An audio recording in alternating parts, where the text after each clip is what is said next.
Au nom du Père, du Fils et du Saint-Esprit. Amen. Que la paix et l'amour de notre Seigneur Jésus-Christ soient toujours avec nous, mes frères et mes sœurs, dans la foi chrétienne. Pour ceux et celles qui désirent prendre part à la rencontre qui aura lieu du 25 juin au 29 juin 2025 à Fatima au Portugal, et ce, à la demande de Jésus-Christ de Nazareth, le formulaire pour y prendre part se trouve au bas de cette vidéo. Si donc vous êtes intéressé par cette rencontre, merci de remplir le formulaire afin que nous puissions vous communiquer les informations relatives à la rencontre. Merci de votre bonne compréhension et que d'avance Dieu vous bénisse au nom de Jésus. Mes frères et mes sœurs, permettez que je puisse témoigner de ma gratitude infinie à l'égard de l'éternel Dieu, l'aide suprême au monde, au Seigneur Jésus-Christ, mon maître à penser, l'Emmanuel Dieu est avec nous, à mon ami intime Holy Spirit, le Saint-Esprit, sans oublier ma marraine spirituelle, l'Immaculée Conception, Notre-Dame de Fatima, ainsi que les saints anges, pour tout ce qu'ils accomplissent. Chaque jour dans nos vies, pour ces paroles, ces pains vivants qui descendent du ciel pour nous chaque jour, afin de nous combler. Pour sa main puissante qui nous libère, nous délivre, nous bénit. Mon frère, ma sœur, Dieu est fidèle. Le Seigneur est lumière, il est vérité. Sa parole est esprit et vie. Ce que sa bouche dit, sa main l'accomplit. Mon frère, ma sœur, il est bon de s'attacher à Dieu. Je ne cesserai jamais de dire merci à Dieu pour tout ce qu'il accomplit, pour vous les abonnés, pour les membres de la famille Cœur Sacré, pour le ministère, pour moi-même, pour ma famille, pour tout le monde, pour le monde entier. Une personne abonnée avec qui j'échange régulièrement m'exprimait c'est un homme de difficultés. Au travers de ces difficultés, cette personne avait partagé avec moi son souhait d'avoir un deuxième enfant. Nous avons confié cela au Seigneur. Et Dieu n'est pas resté indifférent à l'égard de nos supplications. Cette personne a voulu partager avec moi la bénédiction que Dieu lui a accordée. Elle est tombée enceinte. Elle ne se sentait pas bien. Elle a décidé, au regard de ce que son gynécologue lui a dit, de procéder à un certain nombre d'examens. Les examens ont révélé qu'elle n'était pas enceinte d'un seul enfant, mais de 3, triplés. Sa joie est grande. Sa joie est totale. Elle souhaitait avoir un seul. Dieu lui en a donné 3. Mon frère, ma sœur, je dis au travers de cette chaîne, Dieu est pressé de nous bénir. Elle est dépassée. Elle est même bouleversée. C'est pourquoi, éternel Dieu, je voudrais recommander la vie de cette maman entre tes mains. Seigneur, la Bible dit, Éphésiens 3:20, que tu es capable de nous bénir au-delà de ce que nous pouvons imaginer. Parfois, on n'est pas préparé à ta bénédiction et ta bénédiction nous bouleverse. C'est pourquoi je voudrais recommander ces triplés entre tes mains. Donne à cette maman la paix de l'âme, la paix du cœur. Donne-lui de comprendre que c'est toi qui veilles, c'est toi qui prends soin et que ses enfants, ces triplés, naîtront dans la plénitude de la santé sans aucune difficulté parce que c'est toi qui lui as accordé ta bénédiction. Le livre des Proverbes, chapitre 10, nous dit que ta bénédiction n'est pas suivie d'angoisse ni de tourments. Porte ces triplés dans le creux de ta main, achève pour elle ce que tu as commencé, afin que son témoignage soit la gloire de ton nom, in the name of Jesus Christ. Amen. Mon frère, ma sœur, Dieu est fidèle. Seigneur, je recommande entre tes mains aussi la santé de Ange Emmanuel, cet enfant qui vient de naître au Bénin. Merci de le bénir. Merci d'insuffler en lui ton souffle, afin qu'il retrouve la plénitude de sa santé et qu'il puisse croître conformément à ta volonté, in the name of Jesus Christ. Merci, Maman Christina, d'avoir partagé avec moi quelques photos de Ange Emmanuel et qui porte aussi le nom de volonté de Dieu. Que Dieu bénisse cet enfant au nom de Jésus.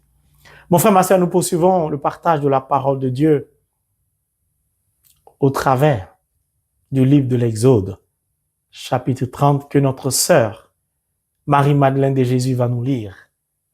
Ma très chère sœur, nous t'écoutons. Exode, chapitre 30. Tu feras un autel où faire fumer le parfum. Tu le feras en bois d'acacia. Une coudée pour sa longueur, une coudée pour sa largeur. Il sera carré. 2 coudées pour sa hauteur. Ses cornes feront corps avec lui.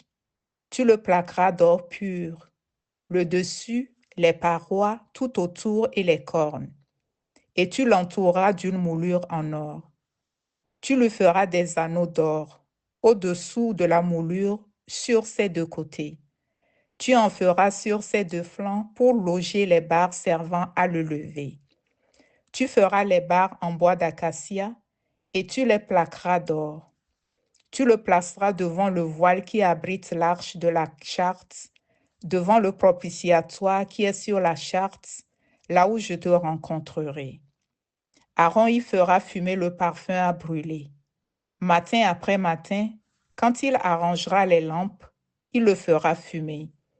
Et quand Aaron allumera les lampes au crépuscule, il le fera fumer. C'est un parfum perpétuel devant le Seigneur d'âge en âge. Vous n'y offrirez pas de parfum profane, ni d'holocauste, ni d'offrande. Vous n'y verserez pas de libation. Et Aaron fera une fois par an le rite d'absolution sur les cornes de l'autel. Avec le sang du sacrifice du grand pardon, une fois par an, il fera sur lui le rite d'absolution d'âge en âge. Cet autel sera très saint pour le Seigneur.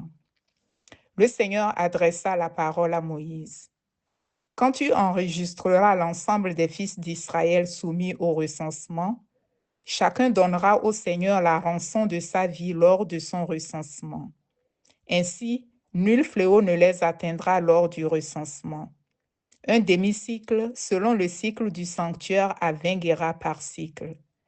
Voilà ce que donnera tout homme qui passera au recensement.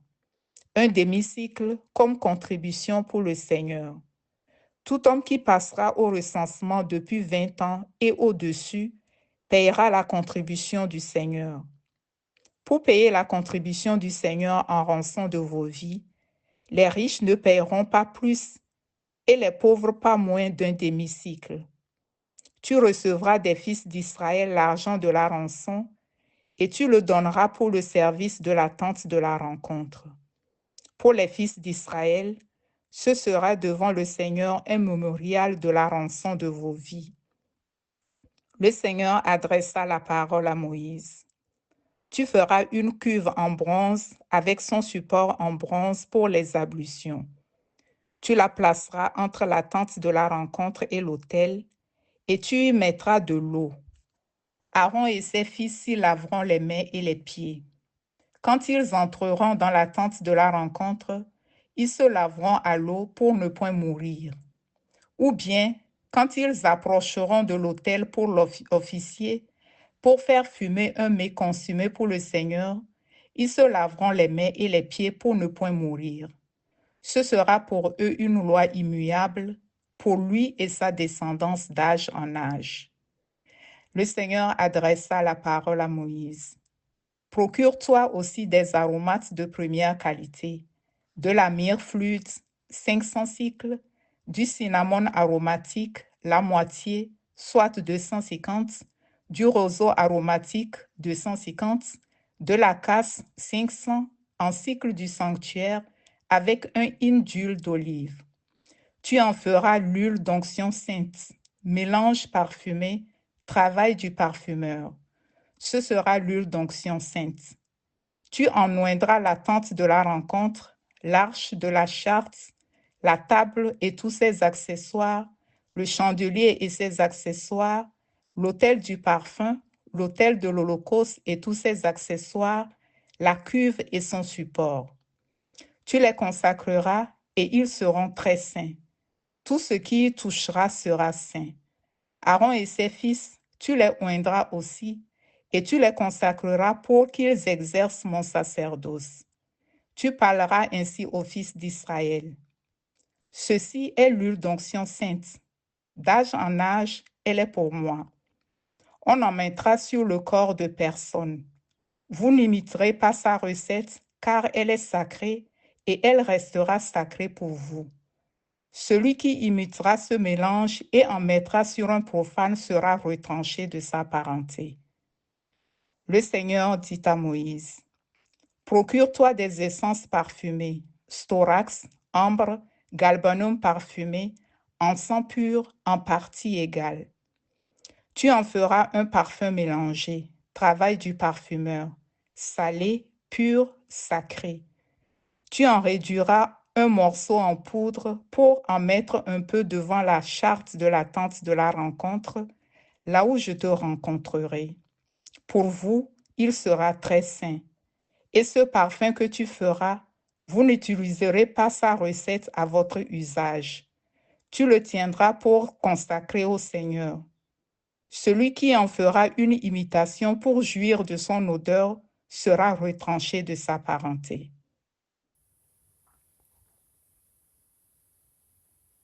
Merci pour la lecture, ma très chère sœur. Que Dieu te bénisse au nom de Jésus et merci encore pour ton partage si pointu et touchant. Merci.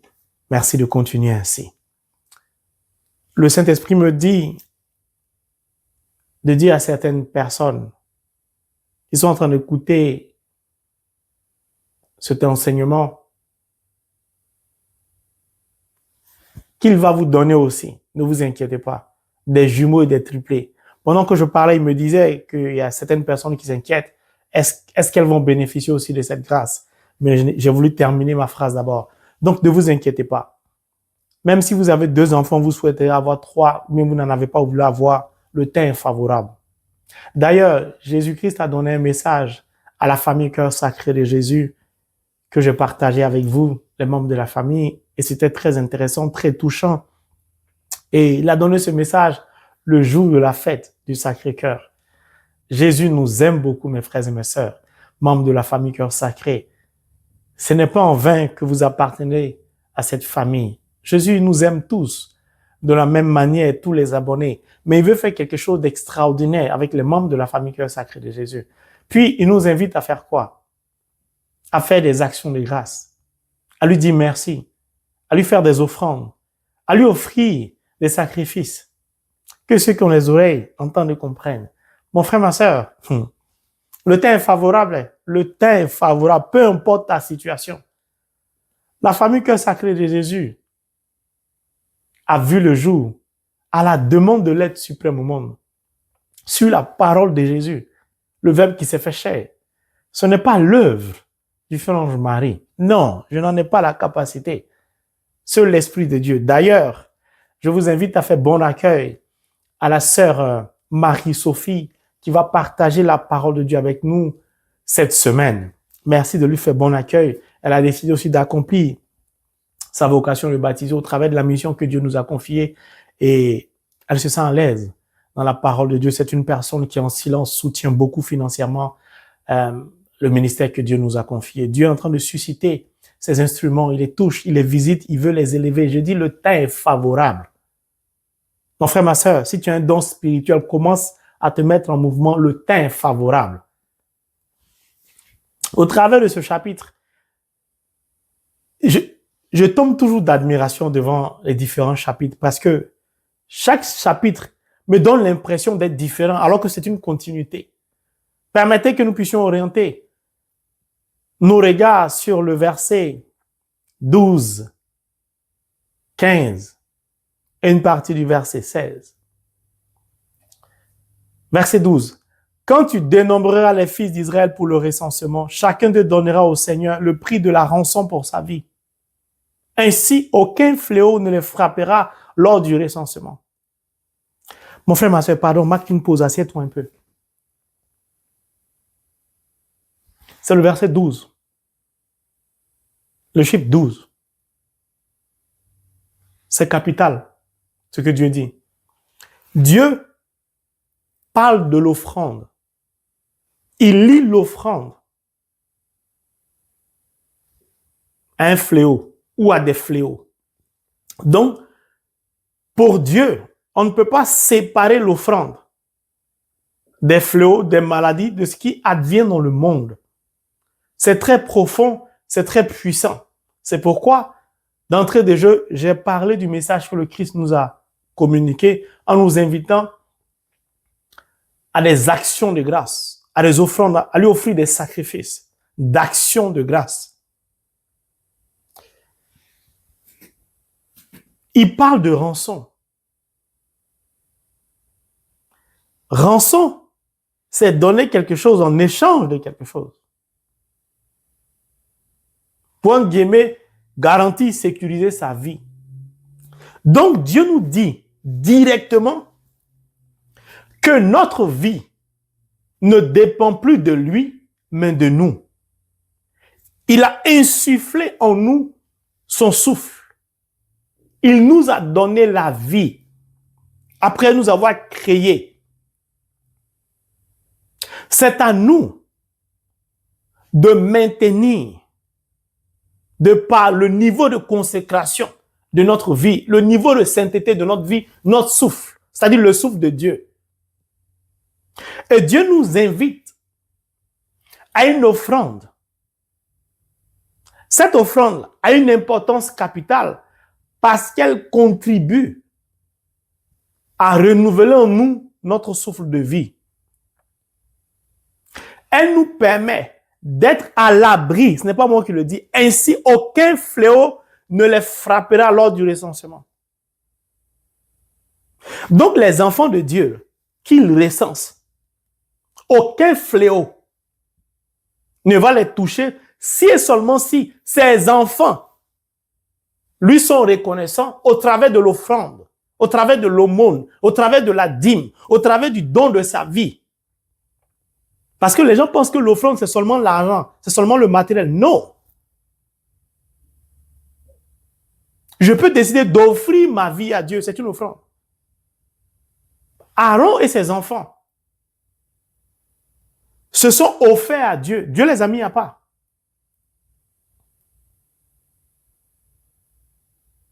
Je donne de mon temps à Dieu. 3 heures, 2 heures, 4 heures devant le Saint-Sacrement. C'est une forme d'offrande. D'ailleurs, merci à toutes ces personnes qui sont en train de s'inscrire. Il leur reste encore quelques heures, les heures de nuit. Mais que Dieu permette que ceux dont leur nom figure sur sa liste puissent s'inscrire pour l'adoration perpétuelle qui aura lieu le 30 avril. Mon frère, ma sœur, je voudrais que tu prennes conscience de l'importance de l'offrande. Je ne cesserai jamais de répéter cela.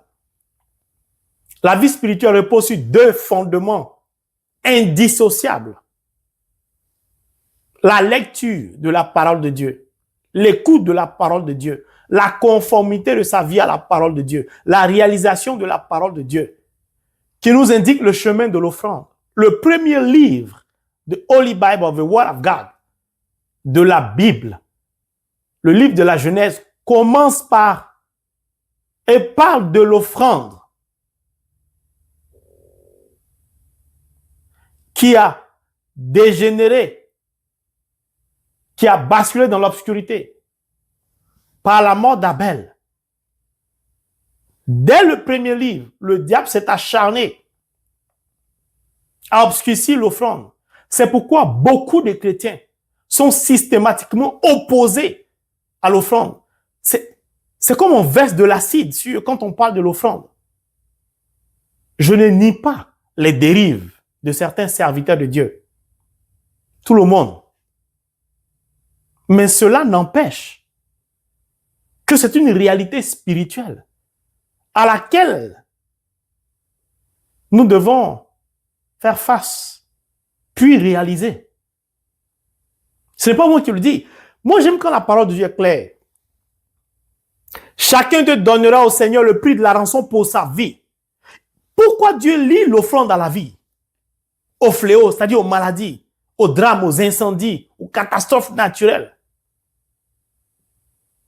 Mais dans la parole de Dieu, l'offrande délivre de la mort. L'offrande efface les péchés. Si nous prenons simplement le livre de Tobie, chapitre 4, verset 10, mais commencez à lire à partir du verset 7. Le verset 10 nous dit quoi? L'aumône délivre de la mort et empêche de descendre au séjour des morts. Mon frère, ma soeur, je voudrais t'inviter à être fidèle à Dieu au travers de l'offrande. Ne dis pas, je n'ai pas d'argent, je t'en supplie. Le diable est en train de distraire l'humanité en ce qui concerne l'offrande. Le verset 15. Pour la payer en rançon pour sa vie, le riche ne versera pas plus d'un demi-cycle et l'indigent pas moins. Dieu parle de l'offrande. Puis, il parle de ce que le riche et l'indigent, le pauvre, seront toujours à ses yeux sur le même piédestal.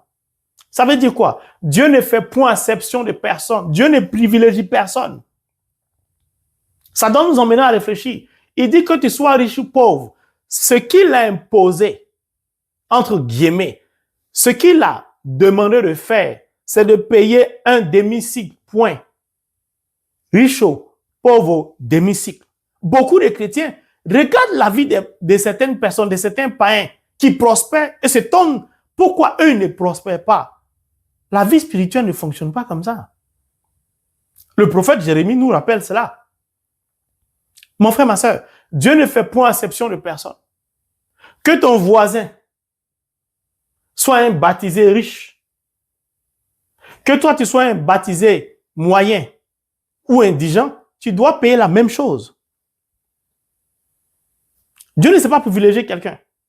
Et cela m'amène à nous inviter à une réflexion profonde sur le fait que Dieu demande aux riches et à l'indigent de payer la même chose.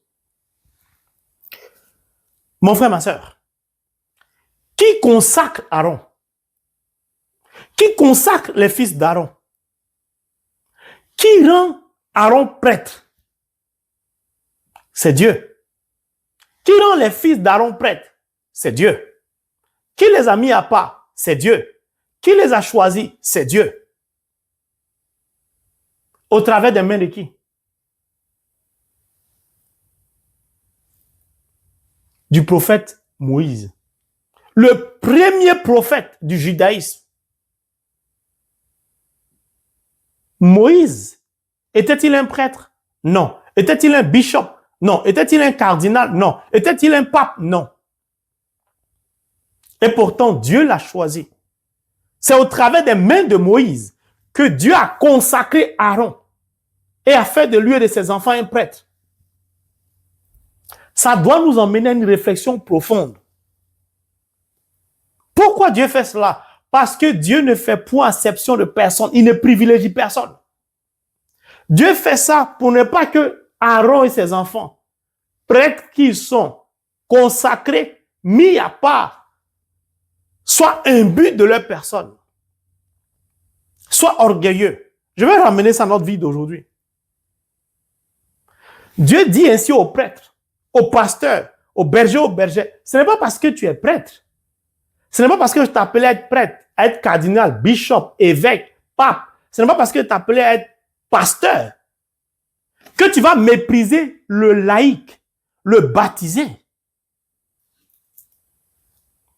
Tu n'es pas mieux que le baptisé. C'est-à-dire, moi, Frange Marie de Dieu, le prêtre de ma paroisse, aux yeux de Dieu, n'est pas mieux que moi. En matière de spiritualité, il n'est pas mieux que moi.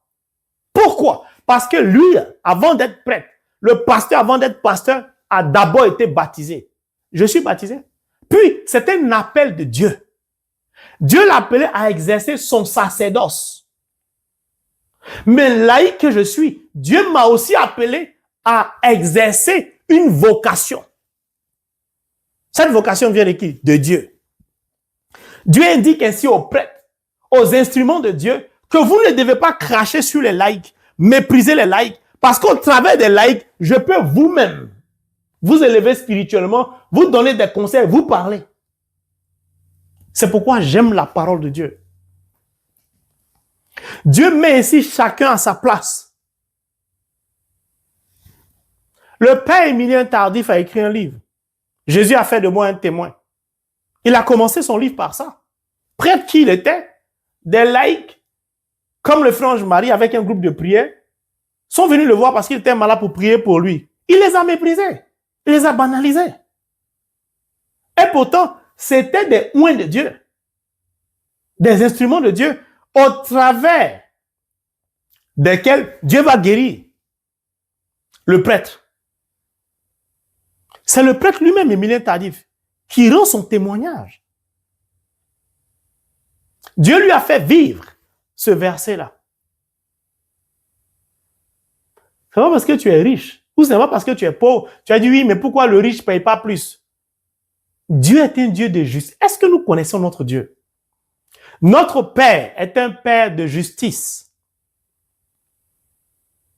Vous êtes 3 femmes stériles. Si une des femmes stériles abandonne tout pour s'abandonner à Dieu, et que les 2 autres là vivent leur vie dans le monde, insultent, jalousent, méprisent, critiquent, ne prient pas sincèrement, mais récitent le chapelet, vont à des pèlerinages, mais pas avec un cœur sincère, Frère Marie peut voir les 3 filles ou les 3 femmes comme des femmes pieuses. Parce qu'il les voit en pèlerinage, il les voit prier, donner à Dieu des bouquets de fleurs à la Vierge Marie. C'est ce que je vois. Mais Dieu, lui, ne regarde pas l'apparence, il regarde au cœur. Quand il va regarder dans le cœur des 3 femmes, il va s'apercevoir qu'une seule est sincère avec lui.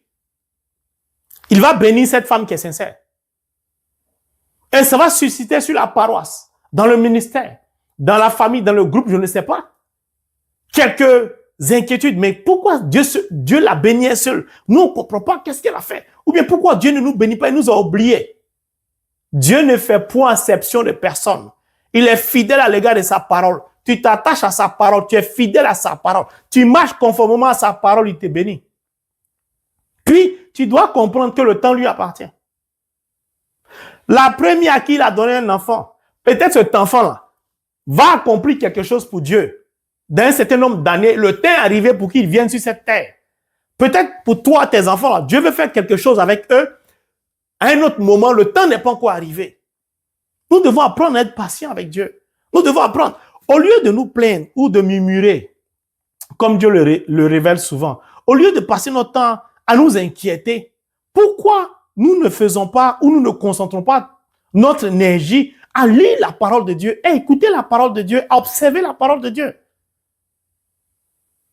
Dieu ne fait point exception de personne. C'est pas parce que tu vas à la messe 3 fois que moi je vais à la messe 1 fois que tu seras privilégié devant Dieu.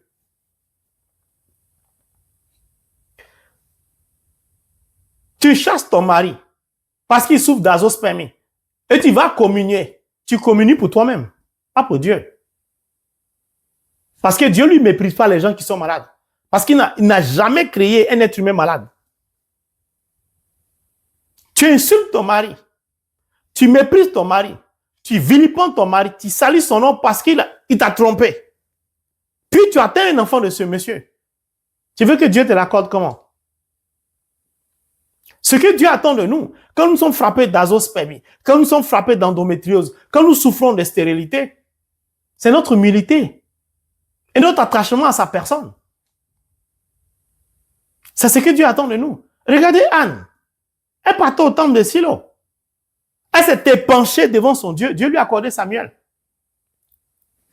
Mon frère, ma soeur, c'est important de comprendre que l'offrande rend fécond ou féconde. C'est un verset biblique. Mais l'offrande là doit partir d'une bonne intention, d'un cœur pur, d'un cœur sincère. Pourquoi? Il dit au verset 16, « Ce sera en présence du Seigneur un mémorial de la rançon pour vos vies. » Chaque fois que je donne à Dieu, c'est comme un mémorial qui s'ouvre devant Dieu pour moi. C'est comme un compte bancaire. Et quand les anges regardent ton compte bancaire, il est plein. Ils regardent, disent, mais qu'est-ce qui manque à sa vie? Elle a besoin d'un enfant, donnez-lui triplé, quadruplé. Elle a besoin de quoi? D'une âme sœur, mais donnez-lui la meilleure personne. Dieu, c'est comme ça, Dieu nous bénit. Ce sont des versets bibliques, ce sont des secrets bibliques. Mon frère, ma soeur, tu ne donnes rien à Dieu, ton mémorial est vide. Regardez Actes chapitre 10. Pourquoi Corneille a une vision? La Bible dit qu'il était généreux envers qui? Les Juifs, qui pourtant certains les maltraitaient.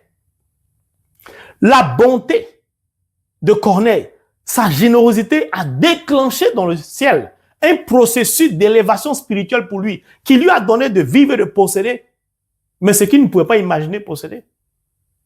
Alors, au travers de ce temps de carême, le Seigneur nous invite pour la énième fois à inculquer à nos enfants, mais nous aussi à mettre en notre cœur l'importance de donner. C'est pourquoi Tobie en parle. La Bible ne parle que de l'offrande. Abel et Caïn, ça ne parle que de ça. Le Christ lui-même est un don de Dieu. C'est une offrande. Mais Dieu ne demande pas n'importe quelle rançon à un demi-cycle. De l'or, ce qu'il a déjà créé. Mon frère, ma soeur, tournons-nous vers la Vierge Marie en ce temps de carême pour nous recommander entre ses mains. Déposons dans les mains de la Vierge Marie notre cœur dur à l'égard de l'offrande, à l'égard de l'aumône, à l'égard de la dîme. Nous pensons que nous travaillons dans un salaire, c'est pour nous. Ce n'est pas pour toi. Si Dieu enlève ton souffle de vie, il n'y a plus de salaire. Arrêtons de calculer pour Dieu. Maman Marie, nous venons nous recommander entre tes mains, déposer notre cœur dur, notre cœur de pierre entre tes mains, afin que par ton intercession, Dieu enlève ce cœur de pierre pour nous donner un cœur de chair, qu'il mette en nous son propre esprit, afin que nous soyons conformément à sa parole, en train de toujours réaliser sa volonté au nom de Jésus. Nous te confions la rencontre à Fatima. Permets qu'au soir de cette rencontre, Dieu fasse de nous des instruments à la gloire de son nom pour changer la face de l'humanité. Et que ce que Dieu a fait au travers de Moïse, il fasse de nous, présents à Fatima, à tes côtés, la même chose. Au nom de Jésus. Merci pour toutes tes grâces et tes faveurs que tu nous obtiens, Maman Marie. Je vous salue Marie, pleine de grâce. Le Seigneur est avec vous. Vous êtes bénie en toutes les femmes, et Jésus, le fruit de vos entrailles, est béni. Sainte Marie, Mère de Dieu, priez pour nous, pauvres pécheurs, maintenant et à l'heure de notre mort. Amen. Je vous salue Marie, pleine de grâce, le Seigneur est avec vous. Vous êtes bénie en toutes les femmes, et Jésus, le fruit de vos entrailles, est béni. Sainte Marie, Mère de Dieu, priez pour nous, pauvres pécheurs, maintenant et à l'heure de notre mort. Amen. Je vous salue Marie, pleine de grâce, le Seigneur est avec vous. Vous êtes bénie en toutes les femmes, et Jésus, le fruit de vos entrailles, est béni. Sainte Marie, Mère de Dieu, priez pour nous, pauvres pécheurs, maintenant et à l'heure de notre mort. Amen. Je vous salue Marie, pleine de grâce, le Seigneur est avec vous. Vous êtes bénie en toutes les femmes, et Jésus, le fruit de vos entrailles, est béni. Sainte Marie, Mère de Dieu, priez pour nous, pauvres pécheurs, maintenant et à l'heure de notre mort. Amen. Vous savez pourquoi je rigole? Pendant que le Saint-Esprit dit beaucoup de chrétiens aiment dépenser pour des choses inutiles. Mais quand il s'agit de donner à Dieu, ces chrétiens-là commencent à réfléchir, à calculer. Beaucoup de chrétiens aiment dépenser, investir dans voitures, investir dans des choses. Mais quand il s'agit de donner à Dieu, ils calculent. C'est ce qui me fait rire. Je vous salue Marie, pleine de grâce, le Seigneur est avec vous.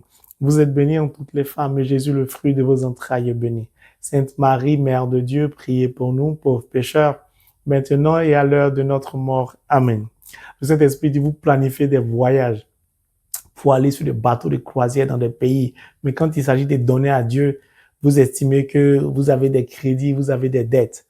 Et que beaucoup de chrétiens prennent des crédits pour faire tout et n'importe quoi. Mais quand il s'agit de donner à Dieu, et après ils sont étonnés que leurs dossiers sont bloqués, ils sont surendettés, ils n'arrivent pas à rembourser, ils crient à Dieu et ils attendent l'aide de Dieu.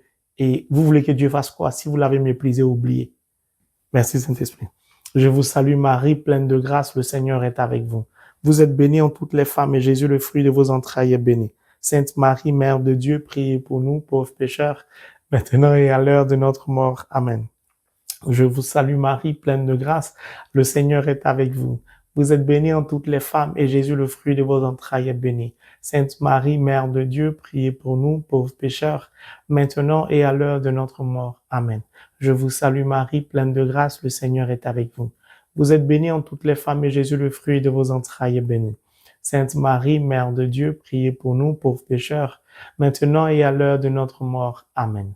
Je vous salue Marie, pleine de grâce, le Seigneur est avec vous. Vous êtes bénie en toutes les femmes et Jésus, le fruit de vos entrailles, est béni. Sainte Marie, Mère de Dieu, priez pour nous, pauvres pécheurs, maintenant et à l'heure de notre mort. Amen. Je vous salue Marie, pleine de grâce, le Seigneur est avec vous. Vous êtes bénie en toutes les femmes et Jésus, le fruit de vos entrailles, est béni. Sainte Marie, Mère de Dieu, priez pour nous, pauvres pécheurs, maintenant et à l'heure de notre mort. Amen. Que la gloire soit rendue au Père, au Fils et au Saint-Esprit, comme il était au commencement, maintenant et toujours dans les siècles des siècles. Amen. Notre-Dame de Fatima, priez pour nous. Notre-Dame de Fatima, priez pour nous. Notre-Dame de Fatima, priez pour nous. Amen. Dans le silence, entrons dans un cœur à cœur avec le Seigneur Jésus-Christ. Seigneur Jésus-Christ, je viens déposer à tes pieds le panier que tu nous as donné pour la construction du ministère. Qu'au travers de cette adoration, tu étendes, je t'en supplie, ta main sur le panier afin de le bénir. Que ta bénédiction donne à des mains du monde entier d'accourir vers ce panier afin de le remplir pour que ta demeure soit bâtie et qu'au travers de cette demeure, une multitude de peuples, de tes enfants de nations soient délivrés, guéris, restaurés, convertis, que des âmes soient sauvées pour la gloire de ton nom. Au nom de Jésus, je te le demande en te suppliant.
Demeurez toujours dans la prière.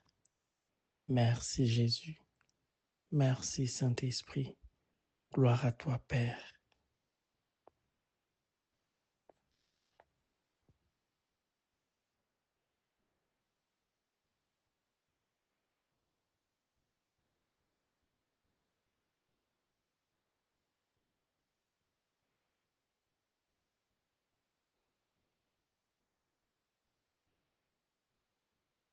Le Seigneur guérit une personne qui a la sinusite. Merci Jésus. Merci Saint-Esprit de Dieu. Gloire à toi Père. Béni est ton Saint-Nom.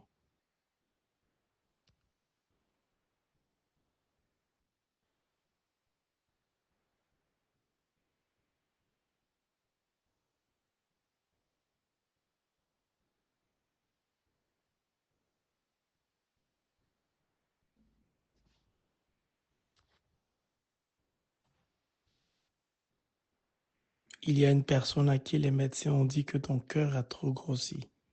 Le Seigneur te guérit. Merci Jésus.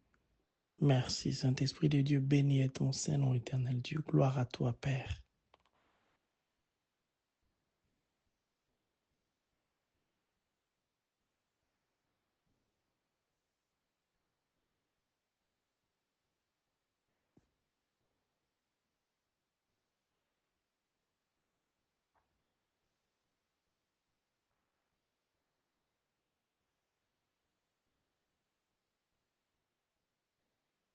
Le Seigneur guérit une personne atteinte de troubles urinaires. Merci Jésus. Merci Saint-Esprit de Dieu. Gloire à toi Père.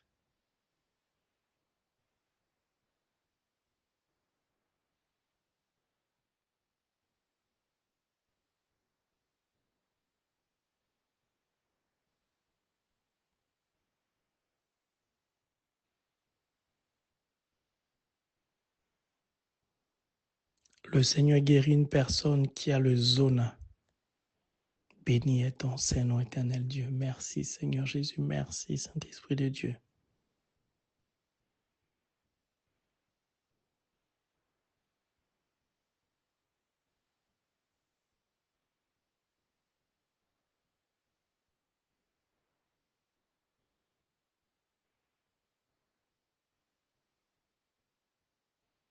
Le Seigneur visite et guérit plusieurs bébés atteints de la trisomie 21. Gloire à toi, éternel Dieu, Abba, notre Père. Merci, Seigneur Jésus. Saint-Esprit, merci.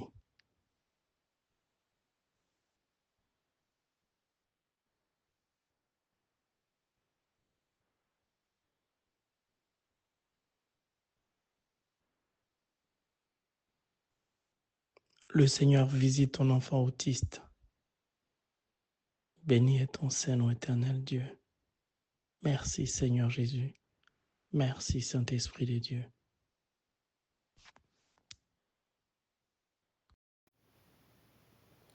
Tantum ergo sacramentum veneremur cernui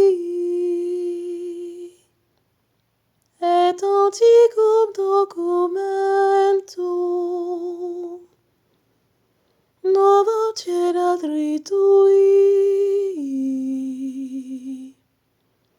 preset fides supplementum sensum defectui genitori genitoque laus et jubilatio salus honor virtus quoque sit et benedictio procedentia putroque comparsit laudatio